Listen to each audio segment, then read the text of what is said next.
So habang ako'y inuugoy ng sekada, sa una para kang mako-conscious or para kang matutulig. Pero habang tumatagal, sanay ka din. Ayan, tumatahimik na sila. Kinakantahan nila ako para dun sa next dish na ipe-prepare natin. Kasi pag sinabi nating tinola, kadalasan, manok. Diba? Pag napunta ka sa ng Bisaya, isda. Dito sa Redwood Farm Villa, meron din silang alagang pato dyan, or bibe. So yun yung gagamitin nating protein for this dish. And of course, meron din tayong nakita sa palengke na bule or patani. So yan lang yung mga siguro kakaibang ilalagay natin dito sa duck version ng ating tinola.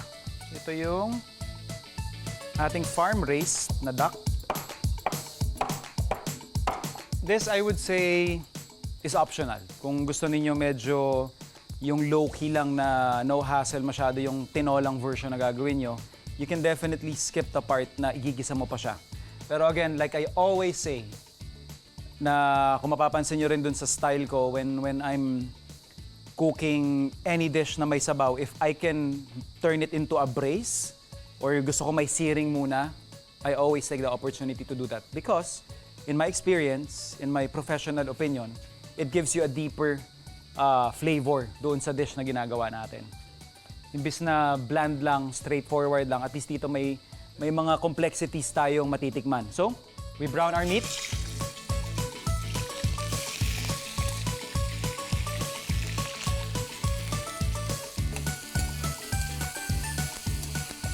Also, when you're using ingredients like duck, whereas hindi mo sure kung paano ito pinalaki or saan sinorse ito, so tendency niyan kasi yung iba, yung sinasabi nilang may konting funk or may konting lansa, this process would actually mute yung ganong untowards or hindi masayang or masarap na flavor. Lagay din natin yung tipak natin ng luya.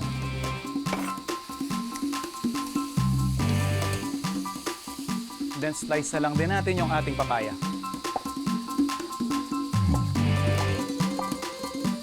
Ito kung hindi nyo trip, sa akin naman nilagay ko lang to just to give a different flavor and more for presentation, yung ating red bell pepper.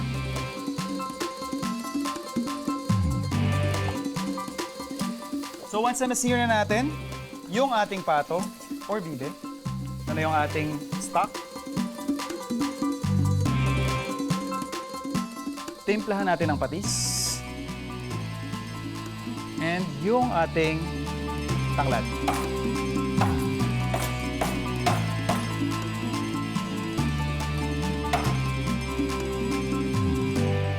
So pakukuluin lang natin to on medium heat. Actually more of simmer. And then saka natin ilalagay yung iba pa nating ingredients. Balikan natin to siguro more or less mga after an hour and a half.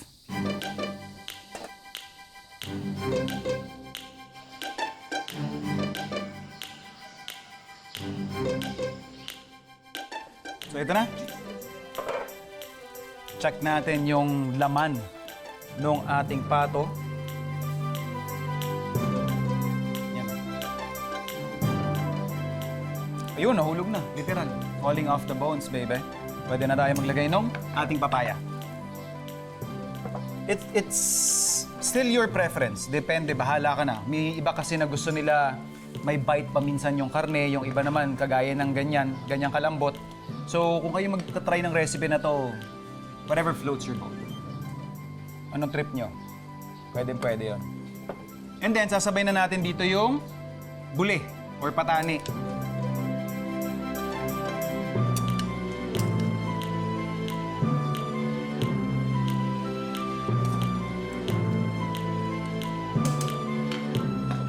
Balikan natin pagluto na yung papaya. So ito na, check natin yung ating papaya. Yun, effortless na. Habang kumukulo siya, may apoy pa, lagyan na natin yung ating bell pepper. Ganun lang kabilis. Pwede nating patayin. At pwede tayo mag-serve.